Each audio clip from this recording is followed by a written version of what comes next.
Welcome, and thank you for joining for another whiskey review. Today, we're going to take a look at the Laphroaig Triple Wood Cairdeas 2019. Laphroaig Triple Wood, I have brought you the standard version, which I believe is 48% ABV. This one was the, again, 2019 Cairdeas bottling, and it comes in at 59.5% ABV. So cask strength bottling, Laphroaig Triple Wood, it uses basically the same process that the normal Triple Wood uses, which is bourbon cask maturation initially, then transferred to quarter casks, and then a final finishing in sherry casks. Let me take a quick look here to see if there's anything as far as the type of sherry. It just says European oak cask previously used for oloroso sherry. So, oloroso. Oloroso sherry cask for the final maturation. And again, if you're not familiar with the Laphroaig Cairdeas yearly bottlings, Cairdeas is Gaelic for friendship. I am a friend of Laphroaig, which is pretty much this little pamphlet. Whenever you buy a Laphroaig, they give you a little pamphlet with a code on it. And if it's your first bottle, if you go to the website, they give you a little square foot of land from the distillery. And everyone after that, they give you points towards redeeming for merchandise. You know, Laphroaig glasses, Laphroaig pens, Laphroaig hats. Sadly, none of that stuff is ever in stock. I have, I think, 2,400 points in the new point system, and I cannot find a glass or a decanter ever in stock for them to send it to me. But I'll keep at it. Eventually, I'm going to get them. But let's see what we have to say about this Laphroaig Triple Wood. Let me take a quick show as far as the color, which I believe all these Cairdeas bottlings are natural colors. So this is a very nice amber color, maybe amber +1 or so. Good looking whiskey. Let's get into the smell and the taste. That is so different than I was initially expecting. Now, of course, I've had a good helping of this bottle. Picked up a second one recently when a coworker was in Chicago. I think it got it at Benny's or something like that. So since it's yearly release, they don't make a ton of them. Not quite sure exactly how many they produced of this particular one. I'm sure a few thousand, 7, 8, 9, 10,000 roughly. But you know, it's something that they don't do every year. It's a special bottling, cask strength, almost 60%, but still the same process as a normal Triple Wood. I tell you what, you are getting some of that traditional Laphroaig iodine hospital type smoke, but it is so blunted comparatively. It's very, very well rounded. You're getting nice vanilla, and I get a really, really nice pine needle note on this particular one where I didn't in the normal Triple Wood. A little bit of spice. I think light cinnamon. Traditional pepper, like just normal cracked black pepper. Getting a little bit of that tar note that you get a lot of times in Laphroaigs. But very soft and refined. Like, again, the alcohol on this is so blunted, so muted, especially for a cask strength bottling, the 59.5. I'm really not getting that Laphroaig 10 cask strength punch in the face at all. You know, this is kind of a polarizing whiskey. I've talked well about it, but I know some other people in the whiskey community, this really wasn't their favorite whiskey. But for me, I think the richness of that oloroso sherry cask, that adds some nice fruitiness to it. Maybe just kind of something dark, maybe like a fig. Dark fig with sugar on it. I think it really adds something extremely special. I'm not a fan of the normal Triple Wood. I brought you a review of it. I believe it's 48% ABV, but it's not a bottle I would buy again. This I would buy again. I think it was only 75 bucks too. So 75 bucks for a cask strength Laphroaig, especially one that has a triple cask maturation, bourbon, quarter cask, and then the oloroso sherry cask. Man, it's good value. Not sure what the age statement is on it, but I'll tell you what, a little bit more vanilla coming up as I nose this thing.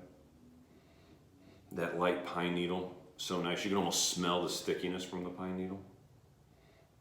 All right, let's give it a sip.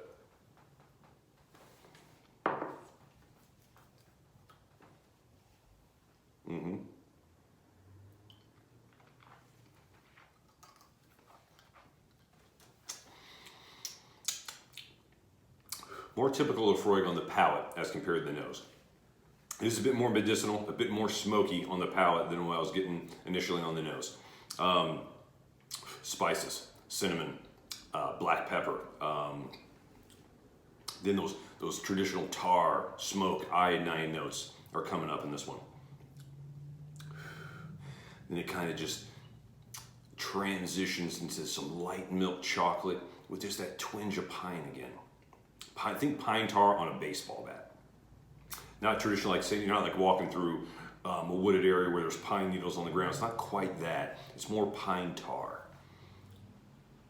Oh, so nice. Lovely Triple Wood. I'm a huge fan of this particular one. All right, so we had a couple drops in here. Give a little swirl around. Might be a little bit too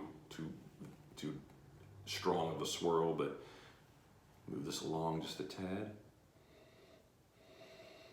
Wow. With water, the pine comes right out. I feel like it's Christmas and my dad just got a real tree, not those artificial trees.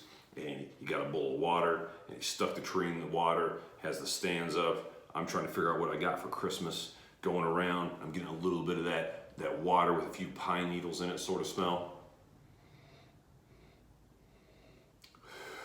Oh man, it's Christmas time. A few drops of water in this one, it really brings out the sweetness of it and that nice pine note that I like. Almost a sticky sweetness. If you ever had the Laphroaig PX cask and had a little bit of water in it, it's that style of sticky sweetness. Although this is Oloroso as opposed to the PX and the PX Laphroaig, it's still that same stickiness and sweetness that I got in that whiskey. Now the peppery is coming back. Sweetness is still there. And the pine's still there, but as you kind of get past that, pepper and spice. And still in the background, some of that Laphroaig tar and asphalt. Not campfire smoke, just dirty road tar smoke. Almost bordering on a funkiness that you would almost get from a Springbank. Water really adds a little something in the nose on this one. So if you've had this and not tried it with water, I recommend it. If you haven't tried it yet and you're able to get your hands on it, recommend on the nose, you get a few drops of water after you check it out neat. Okay, one more sip and I'll give you a score.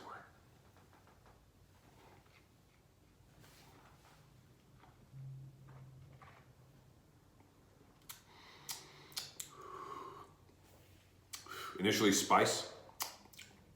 As soon as you swallow smoke comes out a little bit more with the water. Then maybe a bit of oakiness to that one. Here's the tar, vanilla. The pine sort of went away on the palate with a few drops of water. But man, overall, just an excellent whiskey. Again, this is kind of a polarizing whiskey. Some people are fans of it, some people aren't. Some people that I really value their opinion really weren't impressed with this whiskey whatsoever. And then when I told them how impressed I was, I felt like I was the strange guy in the room. But maybe it's just me. Maybe it's just me. Let me know in the comment section. That's what it's all about. Plenty of whiskey YouTubers out there. Plenty of people to give your opinion. If you want mine, excellent whiskey. Value for the dollar, extremely good as well. Again, around $75 US for this particular one. You're gonna get a cask strength whiskey. It's not age statement, but Laphroaig usually puts out some solid NAS offerings aside from the select.